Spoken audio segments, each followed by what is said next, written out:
Welcome. Today we gather, not as mere specters in the vast landscape of poetry, but as fervent voices that resonate through time.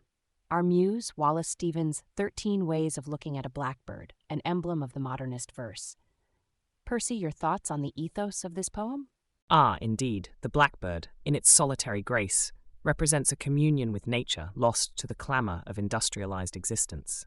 Among 20 snowy mountains, the only moving thing was the eye of the blackbird. A profound return to the pastoral, yet imbued with the solitude that plagues the modern soul. Solitude, yes, but didn't you, Percy, ever tire of the pastoral? For in Stevens' sparse verse, I was of three minds, like a tree in which there are three blackbirds. I see not just a return to nature, but a fracturing of the self, a celebration of multiplicity over the unity you so cherish.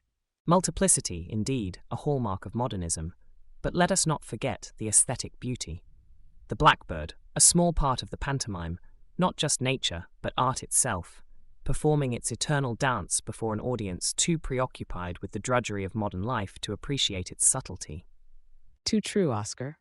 But let's not overlook the revolutionary potential in Stevens' imagery. Nature, the blackbird, it's all a cipher for deeper societal discontent. It was evening all afternoon. It was snowing and it was going to snow. The blackbird sat in the cedar limbs. A premonition of change, perhaps? You all dance around the subject with the flight of a blackbird, yet touch not upon the heart of darkness that lies beneath. The river is moving. The blackbird must be flying. A cryptic foretelling of the inescapable flow of time and the solitude that accompanies death. Stevens' work is not just about the beauty or the revolutionary spirit, but the melancholy that coats every word. And therein lies the crux of our discussion, the multifaceted nature of a simple blackbird through the eyes of Stevens, its role not singular, but a prism through which the complexities of modern existence are refracted, a subject worthy of our continued discourse.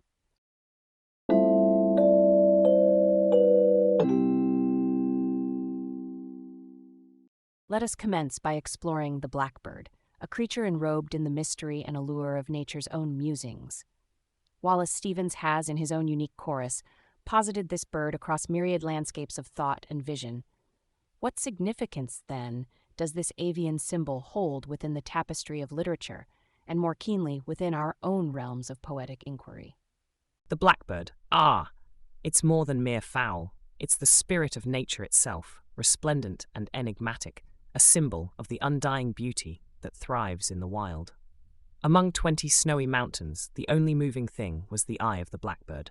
In these lines, Stevens' bird is not just a part of nature, it is nature, observing us as much as we observe it, a reminder of the sublime that we've grown frightfully distant from. But indeed, Percy, your romantic inclination blinds you from the bird's true significance. It's the defiance, the nonconformity of the blackbird that enchants, not beauty, but boldness, not nature's spirit, but its challenge. I was of three minds, like a tree in which there are three blackbirds. The blackbird refuses simplicity, defying singular interpretations or confines, much like our endeavors in poetry, wouldn't you say? How utterly predictable to reduce such a wondrous symbol to mere personifications of nature or rebellion. The blackbird, with its noble accents and lucid, inescapable rhythms, holds a mirror to the multifaceted splendor and sorrow of existence itself. It is both the watcher and the watched, draped in the mystique of its own being and our perceptions thereof. It is not merely the subject, but the composer of the very scene in which it lives, breathing life into the mundane, and making poets of us all, as we strive to capture its essence. You all dance around the perimeter of a dark pool without daring to plunge into its depths. This blackbird, the river is moving. The blackbird must be flying, is a herald of the macabre, a shadow cast over our brightest days. It is not the bird itself, but what it signifies, the inevitable descent into oblivion, the presence of death in the midst of life.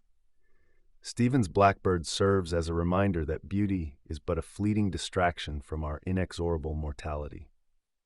And yet, the true power of the blackbird lies not in its representation of nature, defiance, beauty, or even death, but in its embodiment as a symbol of political and societal upheaval. It was evening all afternoon, it was snowing, and it was going to snow. Here, the blackbird sits, observing the onset of change, a silent revolutionary. Each stanza, each sighting of the bird anticipates a shift, a break from the past, urging us toward reflection, action, and perhaps transformation. Such divergent paths we tread in our journey with the blackbird. It is the prism through which the light of our thoughts is fractured into colors more vivid and varied than the bird's own plumage. Whether it be a symbol of nature's indomitable spirit, a beacon of defiance, a mirror to our multifaceted existence, a messenger of darkness, or a harbinger of change, the blackbird remains, above all, a wellspring of endless interpretation and inspiration in our quest for poetic truth.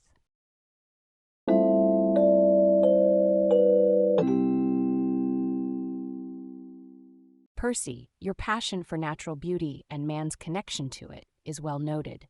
How do you perceive this connection within the context of the poem?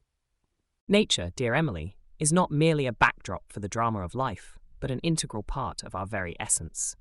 In Stevens's verse, among 20 snowy mountains, the only moving thing was the eye of the blackbird. There's a profound connection illustrated between the animate and inanimate. The starkness of snow-laden mountains and the solitary blackbird's eye suggests an intimate bond between nature and the observer. Reflecting my own belief that nature is a mirror for our soul's deepest tumults and ecstasies. Ah, but Percy, you wax romantic about the beauty of nature, yet forget its darker facets. The wind that whirls the blackbird in Poem 3 speaks not just of nature's majestic dance, but also of its eerie, melancholic power. Its beauty is intertwined with a haunting quality, a reminder of nature's indifference to human plight. It was a small part of the pantomime, Stevens says, emphasizing the triviality of human engagement against the grand stage of nature. Both of you speak from a place of privilege that overlooks the revolutionary force of nature. It's not just our mirror or stage, it's a catalyst for societal change. The blackbird flew out of sight. It marked the edge of one of many circles. To me, this signifies the breaking of boundaries, an escape from societal constraints into the boundless freedom nature offers, symbolizing change and revolution. And yet, your observations, while insightful, skate over the surface of the poem's depiction of nature. Stevens uses the blackbird as an entry into discussing the fragmentation of modern life. I was of three minds, like a tree in which there are three blackbirds.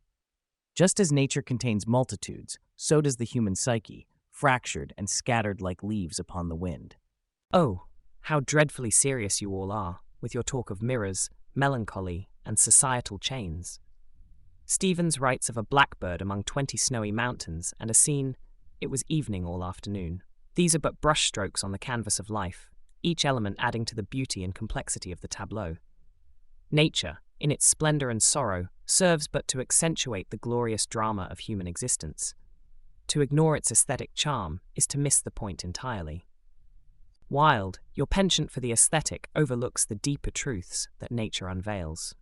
Gentlemen, while the debate is invigorating, let us not stray from discussing how Stevens encapsulates these myriad perspectives through the lens of the blackbird and its interplay with the natural world.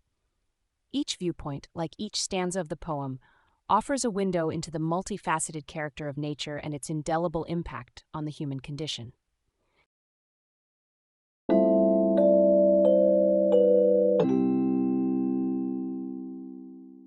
We turn now to explore the entanglement of reality and perception, a profound element in modernist poetry. Wallace Stevens, in his composition, hints at a world where what we perceive is as mutable as the seasons themselves. Your thoughts? Stevens dances with the notion that reality, much like poetry, isn't a single layer, but a collage of perspectives. I was of three minds, like a tree in which there are three blackbirds. Each blackbird, a different lens through which we view the world. A testament to the fragmentary nature of perception, don't you think? Ah, but therein lies the rub. For Stevens' blackbirds and our perceptions whirl in the autumn winds, part of the larger pantomime. Is all we observe merely a performance, set against the backdrop of a disinterested universe? The observer and the observed, forever entwined in a macabre dance where the lines blur until they vanish. Edgar, you paint a grim picture, but Let me cut in. This is precisely where the juice of the matter lies. It's all about the power dynamics between the observer and the observed. Stevens is challenging us, pushing against the norms. A man and a woman and a blackbird are one. What a radical assertion of unity in the face of our fragmented reality. Ah, but dear Alan, is not the beauty of it all in its ambiguity? There is an exquisite elegance in not knowing, in understanding that reality is a tapestry woven from subjective threads. We are all playwrights of our own existence, crafting narratives that shimmer with the beauty of inflections and innuendos. Let not the beauty distract from the truth, for the connection to nature, this blackbird among snowy mountains, speaks to a universal truth transcending mere human constructs of perception. The river is moving. The blackbird must be flying. Nature flows, indifferent to human observation, yet deeply intertwined with our consciousness. Ah, Percy, but even as you speak of universal truths, remember Stevens' own words challenge the very notion. Perception is personal, mutable, and as flighty as the blackbird's shadow across the snow. Oh, but to reduce such brilliance to mere personal whims. Stevens evokes a synergy between the observer and the observed, a synchronicity that, Or perhaps a discord, a cacophony hidden beneath the surface. The blackbird's flight is not just a mark of beauty, but a harbinger of the unknowable depths of existence, a piercing cry in the silence that follows sound. And in that silence, a call to arms, a challenge to the status quo, where the whisper of wings and the shadow of thought provoke revolutions both intimate and grand. And so, through our discourse, we find that the intersection of reality and perception in modernist poetry, as exemplified by Stevens, remains a fertile ground for dissection. The blackbird in its singularity becomes a multitude, a prism through which the complexity of existence is both fragmented and unified.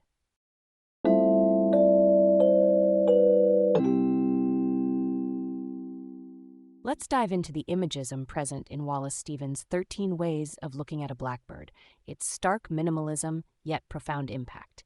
Your perspectives. Ah, minimal words carrying the weight of worlds. Among 20 snowy mountains, the only moving thing was the eye of the blackbird. See, each word a brushstroke in a larger painting, teaching us the elegance of brevity. Stevens dances with imagism, stripping language down to its bare, compelling essence. The politic of imagery cannot be overlooked. Like Stevens, I wield images as weapons against the status quo. Icicles filled the long window with barbaric glass. This isn't merely a visual feast, but a commentary on nature, on society's coldness, perhaps. Imagism isn't passive, it's a call to arms. oh, the simplicity of it all, yet none can deny its aesthetic charm. The imagery invokes more than just scenes. It conjures feelings, emotions, desires. The blackbird whistling or just after. The power of imagism lies not just in what is said, but in what is left unsaid, the space between notes, between words. It's all terribly exciting. Precisely, Oscar. The space between the silence that speaks volumes, like the white space on a page surrounding my little L Alif one-liness. But let us not forget the shadow side of these images. The blackbird, the mood traced in the shadow, an indecipherable cause. Herein lies the rub, the ineffable translated through the tangible. Stevens and I, we plumb the depths of the human psyche, confronting the macabre, the melancholic through imagism. It's not all light and beauty. There's darkness in these images, a profound sorrow. Yet through this darkness, a glimmer of the sublime. Stevens employs imagism not solely for aesthetic pleasure, but as a vehicle for philosophical inquiry. At the sight of blackbirds flying in a green light, even the boards of euphony would cry out sharply. In the juxtaposition of blackbirds against the green light, a search for deeper meaning, an exploration of the natural world and our place within it. Imagism as a bridge to the sublime. Speaking of philosophy, is not our very existence fragmented much like Stevens' imagism? In presenting fragments, he mirrors our fractured selves, our disjointed experiences in this modern world. Alan, we agree on fragmentation, yet where you see a mirror, I see a window, an opening to myriad interpretations, a liberation from the monolith of singular narrative. Stevens' imagism, my punctuation or lack thereof, it's all about breaking free, unsettling the norm. Charming, truly. Yet, in all this talk of fragmentation and liberation, let's not lose sight of imagism's primary gift, pleasure. The sheer joy of a man and a woman and a blackbird are one. To reduce poetry to its political utility alone is to ignore half its charm. The beauty, dear friends, is in the interplay of light and shadow, sound and silence. As our discussion vividly illustrates, Stevens' use of Imagism in 13 Ways of Looking at a Blackbird is multifaceted: a tool for beauty, a device for social commentary, a lens for the philosophical, and yes, a medium for joy. Through the sparse, the minimal, we glimpse the infinite, be it in beauty, in sorrow, in the political, or in the joyous union of disparate elements.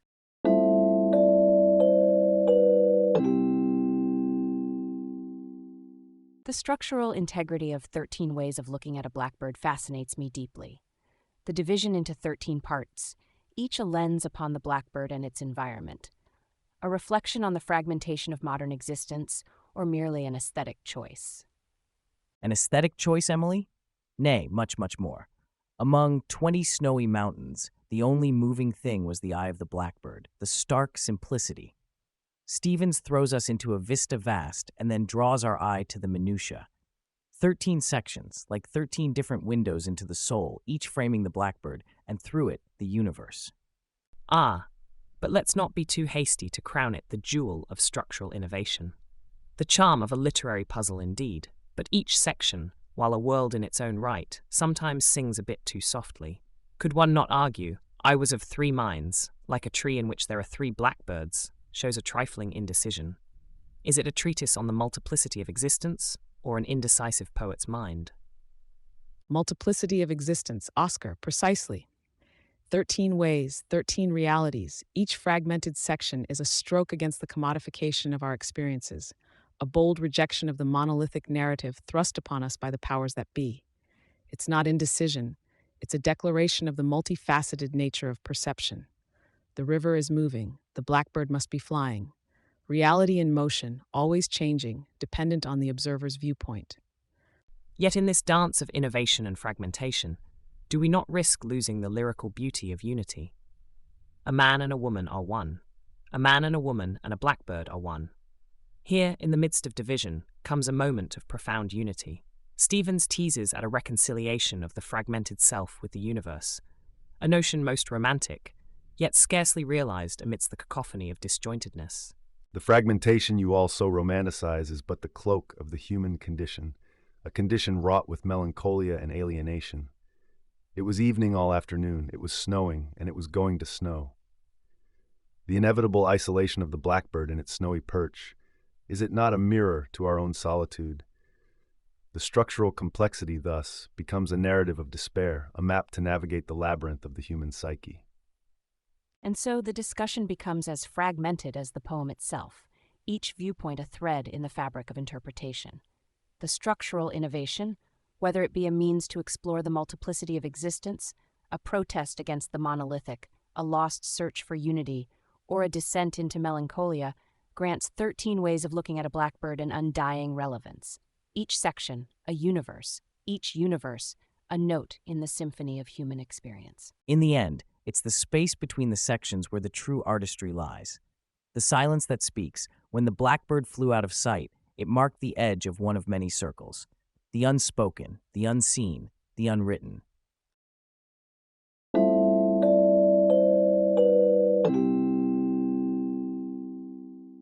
We delve now into the notions of identity and unity within the poem. Percy, your lyrics often dance around the vastness of the universe and the self. How do you see this reflected in Stevens' Blackbird? Ah, Emily, in the whirl of the blackbird's flight, I see the dissolution of the self, a being merging with nature's sublime. The river is moving. The blackbird must be flying. Here, Stevens captures the unity of all existence, a notion dear to the romantic heart. We are all but parts of a grander whole, the blackbird, the river, and the self. Dissolution of the self, you say, but what of its reformation? I was of three minds, like a tree in which there are three blackbirds. Is not Stevens pointing to the multiplicities within us, the varied selves that coexist? Our identity, fluid, changing with the light and never fixed. Ah, but Percy and E, you both skip merrily around the truth. Stevens' Blackbird, the only moving thing among 20 snowy mountains, is not just nature or selves in unity, but the essence of true individualism. It is in observing the blackbird we confront the solitude of existence. Our identities are solitary quests, fraught with beauty and torment alike. Individualism? Oscar? No, that's too light a reading. The blackbird, it was evening all afternoon, it was snowing, and it was going to snow, embodies the existential dread, the loneliness of the human condition. Stevens navigates the shadowy corridors of the self, where identity is not just solitary, but inherently melancholic. My dear Edgar, how predictably gloomy. You overlook the poem's radical essence. Stevens, in his fragmented reflections, a man and a woman are one, a man and a woman and a blackbird are one, challenges the very constructs society upholds. In the unity with the blackbird, there's revolutionary potential, an upheaval of societal norms that define identity. This circle seems to be spiraling into the realms of personal interpretation rather fervently. And why not, Emily? Is it not the purpose of poetry to invite multiple interpretations? Yet in the blackbird's song and silence, we might all discern the thread of unity, our shared existence within the vast tapestry of the universe. Thread of unity, or a noose of conformity, Percy? A delightfully spirited exchange. But remember, we are all in the gutter, but some of us are looking at the stars. Or in this case, blackbirds. The blackbird, with its indelible presence amidst the snow, the mountains, and the autumn winds, reminds us that our identity, though singular, is undeniably part of the universe's grand poem. And in the grand scheme, what are we but fleeting shadows, mere whispers in the wind? When the blackbird flew out of sight, it marked the edge of one of many circles. Our identities, transient and ever-shifting, are but echoes in the vacuum of time. Echoes, perhaps, Edgar, but echoes that resonate, that challenge, that echo through generations, the mood traced in the shadow, an indecipherable cause. In our search for identity, in our unity and our solitude, we trace the moods of the times, shaping and reshaping the world. That, my friends, is the true essence of being. So, in our attempts to see through the blackbird's eyes, we find reflections of ourselves, our society, our isolated and collective identities. Our interpretation of the blackbird, whether as a symbol of unity, individuality, or existential reflection, reveals more about us than it does about the bird itself. Let us ponder this as we move to our next discussion.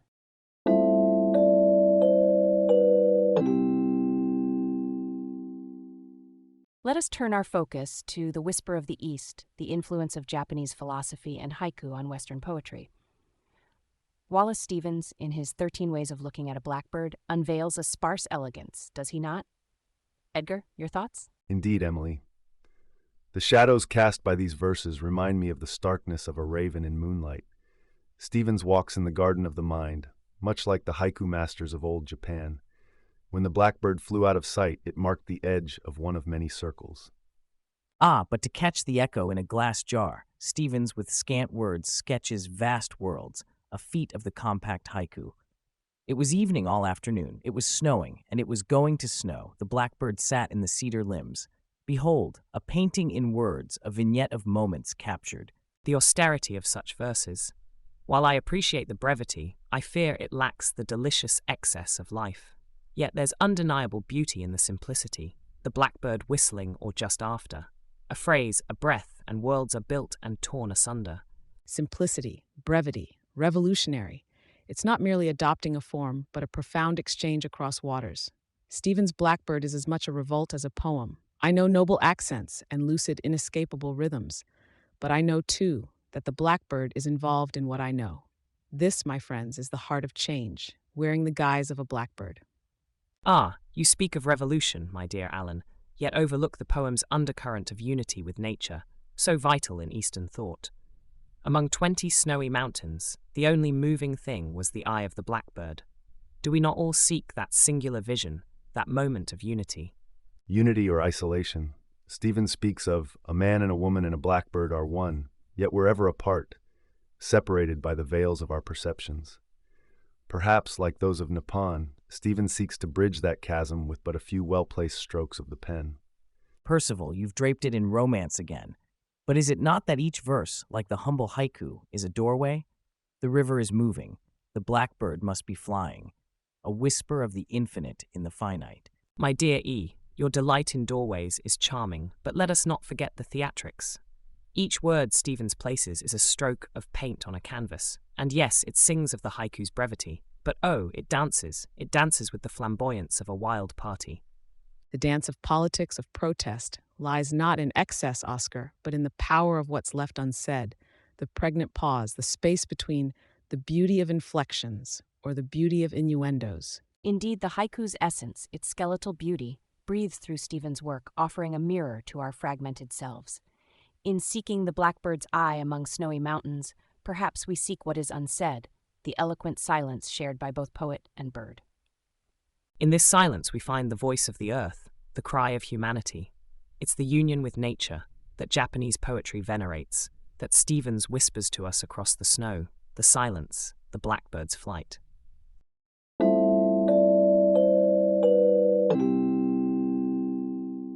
Let us now venture into the delicate interplay of sound and silence as tenderly woven into the tapestry of 13 ways of looking at a blackbird. Alan, your thoughts to start? Silence, man, is the canvas of revolution. Stevens crafts it with a rebel's precision. It was evening all afternoon. It was snowing, and it was going to snow. See? Emptiness filled with foreboding. The silence is not merely absence, but a pregnant pause, brimming with societal upheaval. Interesting point. Edgar, your take? Ah, but darkness and silence, they court each other in a melancholy dance. The shadow of the blackbird crossed it to and fro. The silence that follows the blackbird's flight is as haunting as the shadow it casts, a looming reminder of the unspoken, the unseen, the unknown. It is the sound of silence itself that frightens, not its emptiness. Ah, but you're all so dreadfully serious. The beauty lies in the silence as space, a canvas for play. I was of three minds, like a tree in which there are three blackbirds. The space between these lines, don't you see? It beckons, inviting us in to dance among the blackbirds in their silence. Silence, then, could be said to be the most eloquent of all. But dear E, do remember that silence can also scream louder than words. It's the aftertaste, the echo of the blackbird whistling, or just after. That momentary pause holds within it the universe's greatest secrets and our deepest fears. Silence, indeed, has the last word. The tyranny of silence. Oh, how it muffles the cry for liberty, for unity with nature. I do not know which to prefer, the beauty of inflections or the beauty of innuendos, trapped between sound and its absence. The blackbird, in its mute observation, becomes nature's sentinel, witnessing our disunion from earth and from each other. Percy, my friend, you romanticize when you should revolutionize. Sound and silence in Stevens' work are but tools, weapons even, against apathy. The barbaric glass of society, filled not just with icicles but with silence, waiting to be shattered by the blackbird's cry and ours. Ah, weapons, you say. But poetry, my dear Alan, builds, it does not destroy. In constructing silence, Stevens gives us endless possibilities. Each pause is a realm of potential, each absence a presence yet to be defined. As our debate on the resonance of silence mirrors the complexities within 13 ways of looking at a blackbird, it is a reminder of the depths poetry reaches, not only through words spoken, but in the echoing chambers of what is left unsaid.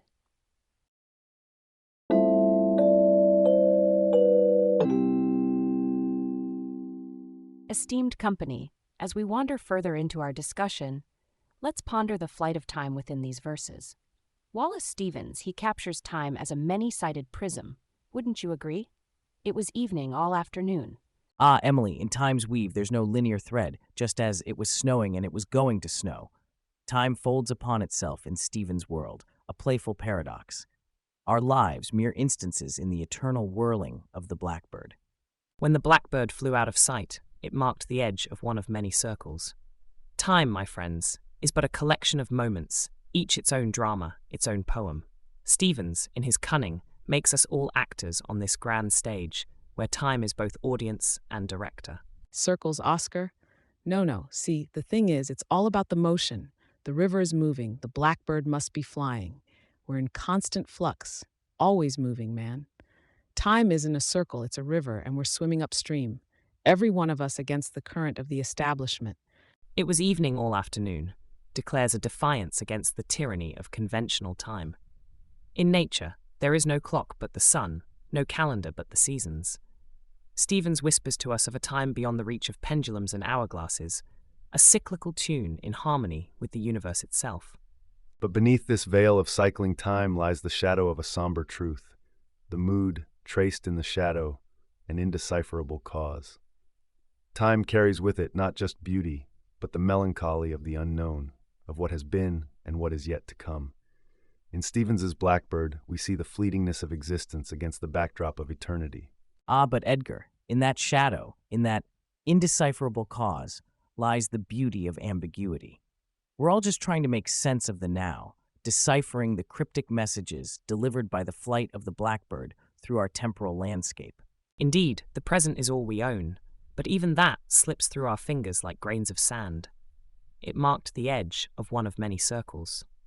Our todays are merely the mirrors reflecting our yesterdays into our tomorrows, a never-ending cycle of moments, each reflecting the other, ad infinitum. Listen, Oscar, time ain't just a looking glass. It's a battleground where every second counts in fighting for what we believe. The blackbird must be flying. Why? Because stillness is death, brothers and sisters. In movement, in change, we find life and purpose. Let us not forget, amidst our discourse, Stevens is called to witness the beauty in every fleeting moment. Even the boards of euphony would cry out sharply. Each instant, no matter how brief, carries the weight of its own beauty, a testament to time's eternal song. So it seems through our lively debate that time within 13 ways of looking at a blackbird is a multifaceted gem, embodying paradox, reflection, cycle, and change. Our perceptions of it, as varied as the paths of the blackbird itself, lead us through a landscape rich with wonder, where the only certainty is the beauty found in the uncertainty of existence.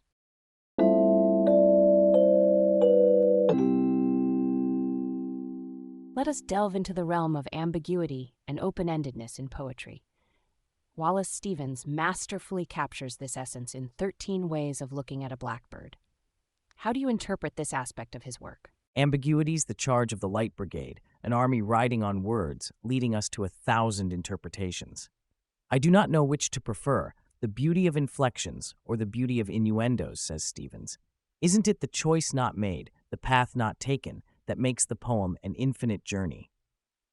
Dear E, your view is as fascinating as a novel with no conclusion. However, Stevens hints at the richness of the undefined.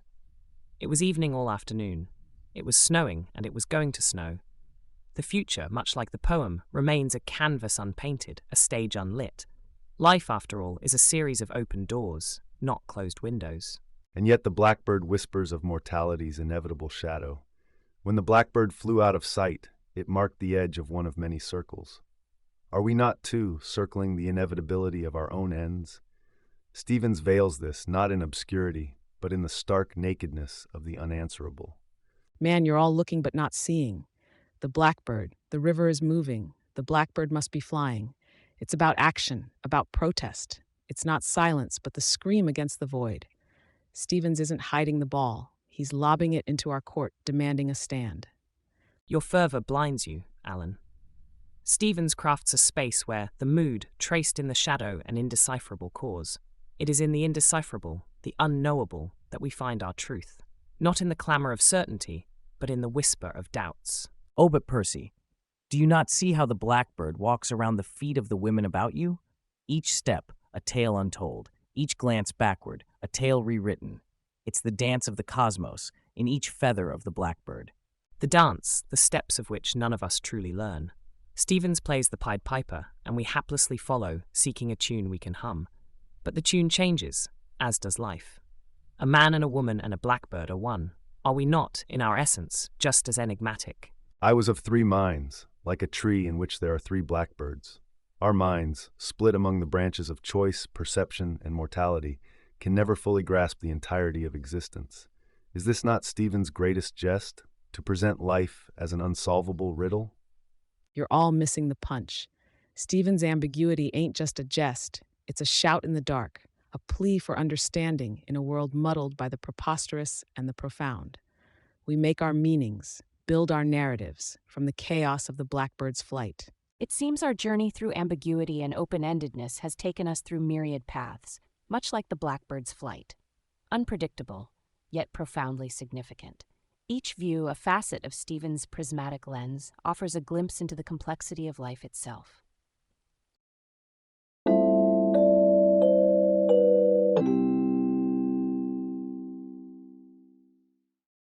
And now, to weave the final threads of our discussion, let us delve into the essence and the shadows that Stevens' Blackbird has cast over our musings. Who would like to start? I shall begin. Among 20 snowy mountains, the only moving thing was the eye of the blackbird. These lines, to me, signify the immense power of nature and the singular beauty it holds over us mere mortals. Stevens captures this with brevity, yet profound depth, a quality I deeply admire and strive for in my own work. The blackbird, in all its simplicity, becomes a beacon of the natural world's eternal mystery. Yes, Percy, but it's the unconventional beauty and enigmatic symbolism of the blackbird that truly fascinates. Stevens sidesteps the cage of traditional symbology, allowing the blackbird to embody freedom, a stark contrast to the fixed forms of yesteryear's poetry. I do not know which to prefer, the beauty of inflections or the beauty of innuendos, he muses, capturing the essence of poetic freedom in the process. My dear, you both grasp at the shadows, missing the bird itself. Stevens' Blackbird is not merely a symbol nor a beacon. It's an aesthetic choice, a declaration of beauty in monochrome against the often garish palette of nature. The only moving thing was the eye of the blackbird, juxtaposes the starkness of life against its vibrancy. It's an aesthetic truth, one that speaks to the very soul, something that Percy, your eternal optimism, occasionally overshadows. Stirring words, Oscar, but let's not forget the revolutionary undercurrents. Each stanza, or rather, each way of looking at the blackbird, challenges our perceptions, dismantles our preconceived notions. It was evening all afternoon. It was snowing and it was going to snow, encapsulates this perfectly. Stevens doesn't merely observe the world, he questions it, prompts us to see the discrepancies in our accepted realities. But the interplay of sound and silence within the poem orchestrates an eerie resonance, akin to the haunting beauty of a desolate landscape that I so often traverse in my works. The river is moving, the blackbird must be flying, embodies a spectral quality, reminding us that even in motion, there's an inevitable stillness, a silence that speaks as loudly as the blackbird's call. Stevens, in his conciseness, captures the duality of existence, much like the veiled references in my own tales. Each perspective shines light upon Stevens' multifaceted blackbird, illustrating the poem's rich complexity and the boundless interpretations it inspires. 13 Ways of Looking at a Blackbird not only defies a singular understanding, but revels in its ambiguity, inviting readers to find their own path through its verses.